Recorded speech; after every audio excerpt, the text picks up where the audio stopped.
அந்த வழியை உங்ககிட்ட கொடுத்திருந்தா நீ என்ன பண்ணிருப்பீங்க? அந்த வழியை உணர்ந்திருப்பீங்க.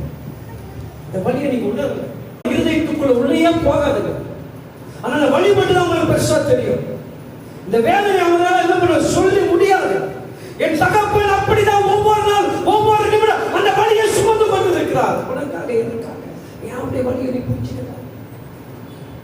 அவர் காட்டுகிற பாதையை உன்னால பின்பற்ற முடியல. அவர் சொல்லக்கூடிய வழிக்கு நேராக உன்னால ஏன் செயல்படுத்த முடியல? காது அடைக்குதா? கவனம் வர முடியலையா? இந்த சத்தத்தை கேட்டாலும் உன்னால என்ன பண்ண முடியாது? தேவனுடைய வார்த்தையை கேட்க முடியாது. ஏன்னா அவருடைய வழியை உணர்ந்துட்டா அவருடைய சத்தமாக நீ மாறுவாய். சொல்ற பூர்வ காலத்தின் வழிகளை சிந்தித்து பார்த்து அவைகளை எவை என்று கேட்டு அறிந்து வாசிங்கமா. இந்த இயேசு வழியை உணரணும், வழியை உணரணும். ஆத்துமாக்குள் ஒரு விடுதலை வேண்டும் என்று சொன்னார். நாமி ஆத்துமா சரீரத்துக்குள் ஒரு பெரிய மாற்றங்கள் வர வேண்டும் என்று சொன்னா இந்த கிறிஸ்துவின் வழியை நீ உணரணும். ஒருத்தங்க திட்டும் போது அந்த வழி எனக்கு தெரியும் இல்லையா? அந்த திட்டிட்டு போன பிறகு அதை நினைச்சு வேதனைப்படக்கூடிய வழி நமக்கு தெரியுமா தெரியாதா? சிந்திச்சு பாருங்க. நேற்று அன்பு மகள் ஒரு ஜீவன் இந்த கிறிஸ்து வழியை புரியல, வழிகளை புரிந்து அந்த வழி கேட்கக்கூடிய அன்பு கேட்க பிள்ளைகளாக பாத்திரமாக நீ நான் மாறணும் அல்லவா? அவருடைய அன்பை ருசி பார்க்கிற நீ அவருடைய வழி என்ன தெரியுமா தெரியக்கூடாதா? எங்க அப்பா இப்போ ஒரு பிரச்சனை இருக்கிறாரு. அவர் இரவு ஆனா எழுச்சி போற எனக்கு தெரியும். நான் என்ன பண்ண கண் விழித்து பார்க்கணும்.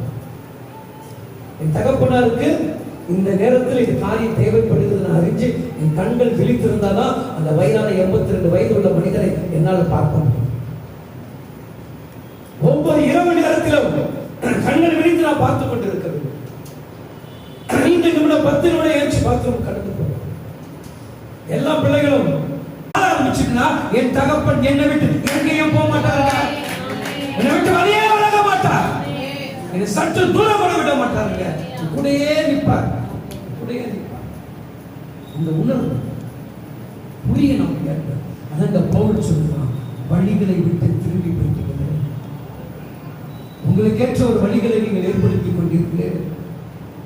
நான் காட்டக்கூடிய பாதைக்குள்ள நீங்க நிக்கலையே, நான் காட்டின அன்பை நீங்க மறந்துட்டீங்களே அப்படின்னு சொல்லி என்ன பண்றாங்க? அவங்க உங்களுடைய வழியை கடந்து போறாங்க. மழை கேட்டால் மழையை கொடுக்கிறார், ஆதாரம் வேண்டும் என்ற ஆதாரத்தை கொடுக்கிறார், உன்னுடைய சந்தோஷத்தை கொடுக்கிறார், சமாதானத்தை கொடுக்கிறார், மனமகிழ்ச்சியை கொடுக்கிறார், எல்லாவற்றையும் கொடுக்கக்கூடிய இந்த ஆண்டவராக இயேசு கிறிஸ்து என்று தன்னை என்ன பண்றாங்க? இயேசு கிறிஸ்துவை குறித்து சாட்சி சொல்கிறான். ஆனா இவனுக்கு